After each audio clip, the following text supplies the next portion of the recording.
procès de Gérard Depardieu. C'est Vincent Mantinghem qui est sur place pour BFM TV.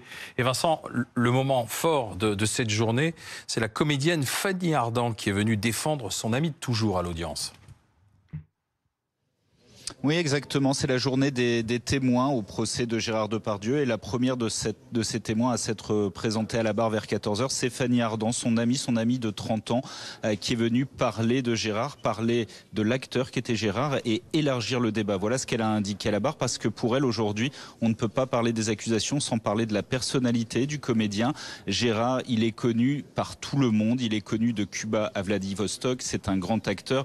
Pourquoi c'est un grand acteur? Parce qu'il ne cache pas, il ne triche pas. En lui, il y a le bien, le mal, il y a l'ombre, il y a la lumière, il y a le pire, il y a le meilleur. Et c'est un risque à courir. Donc elle parle de ce risque. Et en même temps, elle dit qu'elle ne peut pas faire autrement que d'apporter son soutien, parce que Gérard Depardieu, selon elle, est incapable de faire du mal à qui que ce soit. Des grossièretés, oui. Des actes, non. Très rapidement, le président de l'audience la reprend. Elle lui dit qu'il n'est pas là pour faire de la morale, mais juste du droit et examiner les accusations d'agression sexuelle qui pèsent sur Gérard Depardieu. Elle se reprend et dit: je n'ai jamais assisté à un geste déplacé de Gérard Depardieu. Des grossièretés, oui, elle le répète, des gestes, non. À la fin de sa déposition, elle s'est retournée vers l'acteur qui était 3 mètres derrière elle. Elle l'a enlacé, elle l'a embrassé et elle est allée s'asseoir 3 rangs derrière pour continuer à le soutenir tout au long de ce procès. Vincent, après le témoignage de Fanny Ardant, il y a beaucoup de femmes aussi qui sont venues témoigner, elles, des violences de Gérard Depardieu. Oui, exactement. Une salle d'audience, mais 2 ambiances, parce qu'après Fanny Ardant, ce sont d'autres jeunes femmes qui sont venues déposer à la barre et qui ont dénoncé de leur côté, elles, les agressions sexuelles qu'elles avaient pu subir de la part de Gérard Depardieu. On a notamment eu une personne qui a été sur le tournage des Volets Verts et qui a accueilli Amélie après son agression sexuelle.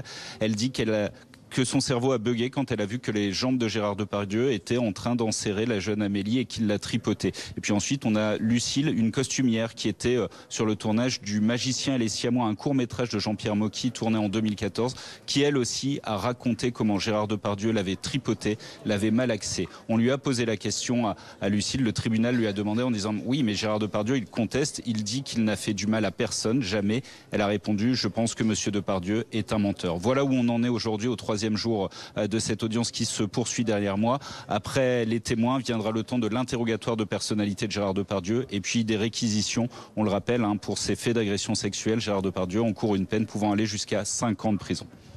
C'est avec nous Vincent Mantinghem, parce qu'on va reparler dans un instant aussi de cette tension toujours au procès avec les méthodes de défense de l'avocat de Gérard Depardieu, Jérémy Assous. Nous avons été rejoints par l'avocate Violaine de Philippis. Bonjour. Bonsoir. Militante. Oui, avocate, auteure de Classé sans suite aux éditions Payot, vous êtes militante féministe. Enfin, Gérard Depardieu est devant la justice. Oui, après le report de l'automne dernier, cette audience elle est très importante pour les victimes, pour qui la procédure a déjà été longue, même si on peut quand même souligner que dans cette affaire-là, elles ont déposé plainte finalement il y a un peu plus d'1 an et que donc c'est allé plus vite que d'habitude, c'est-à-dire plus vite que ce qu'on voit dans la majorité des dossiers.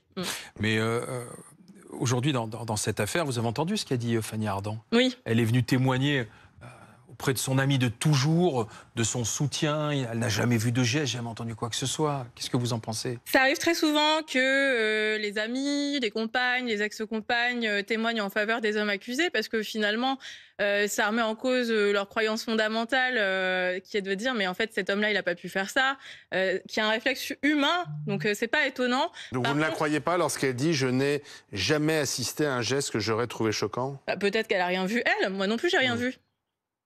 Oui, enfin, elle a tourné avec lui. Vous ne l'avez pas jamais tourné avec lui. Non, a priori. Elle le connaît depuis 30 ans. Ce que je veux dire, c'est que en fait, c'est pas parce qu'on connaît quelqu'un sous un visage qu'on connaît l'ensemble de ses actes. Peut-être qu'elle ne l'a vraiment pas vu, mais elle ne veut pas entendre, elle ne veut pas comprendre que potentiellement il a pu faire ça. Ça semble inaudible.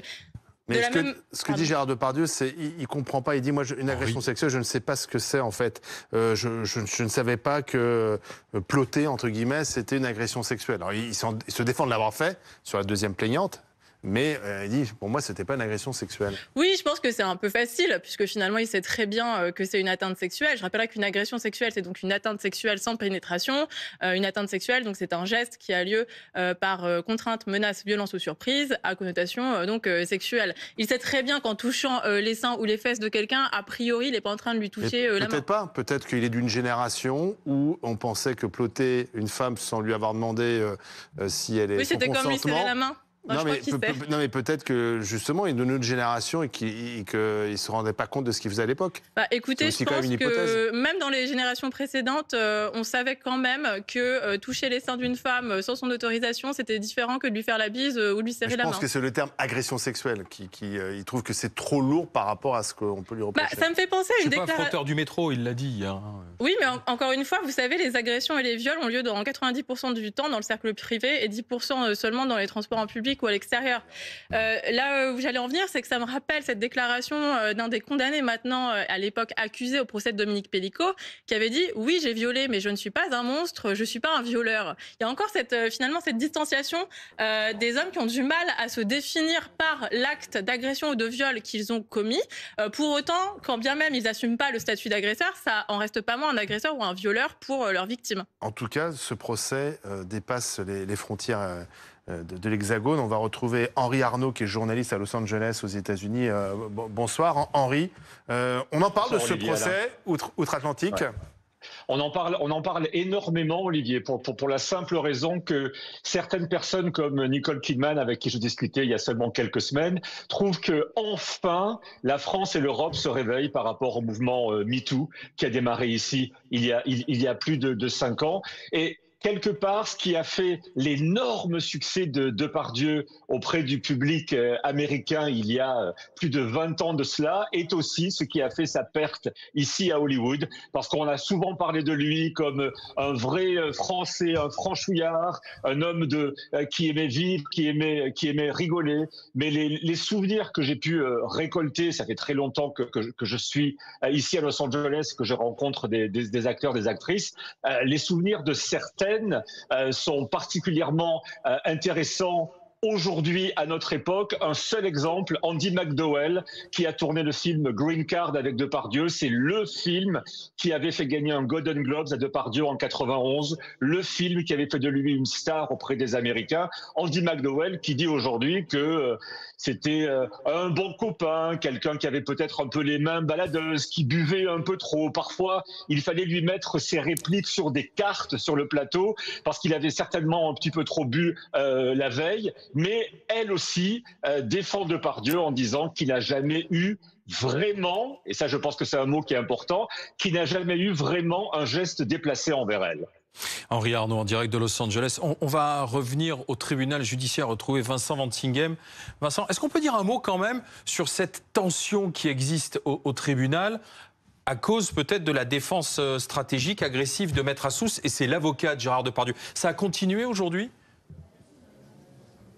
Ah oui, et pour tout vous dire, ça a continué il n'y a pas plus tard que 5 ou 10 minutes, puisqu'il y avait encore un échange de sarcasme entre les avocats des deux parties. Il faut bien se souvenir que le premier jour du procès, Jérémy Assous a qualifié ses contradictrices, c'est-à-dire les avocats des plaignantes, de personnes abjectes. Et puis hier, il les a qualifiées de stupides, et ce matin, il en a qualifié une de menteuse, tout simplement de menteuse, au moment où Gérard Depardieu, justement, venait de dire qu'il ne savait pas ce qu'était une agression sexuelle. Effectivement, il y a plus que de l'électricité dans l'air, de la tension. Claude Vincent, l'avocate d'une des deux plaignantes, a pris la parole ce midi devant les caméras pour dénoncer l'agression qu'elle a subie, dit-elle, de la part de Jérémy Assous, agression verbale bien sûr.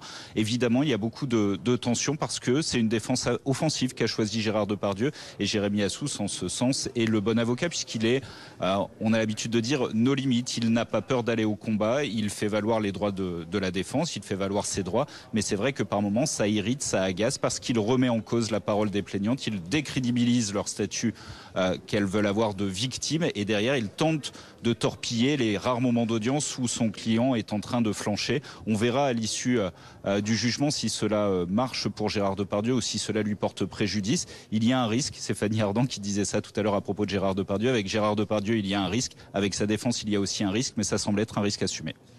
Vincent, une dernière question, parce qu'on a complètement dépassé les délais impartis. On est hors délai, comme on dit. Ça devait durer 2 jours, c'est terminé hier soir. Là, c'est la 3e journée. Qu'est-ce qui est prévu ?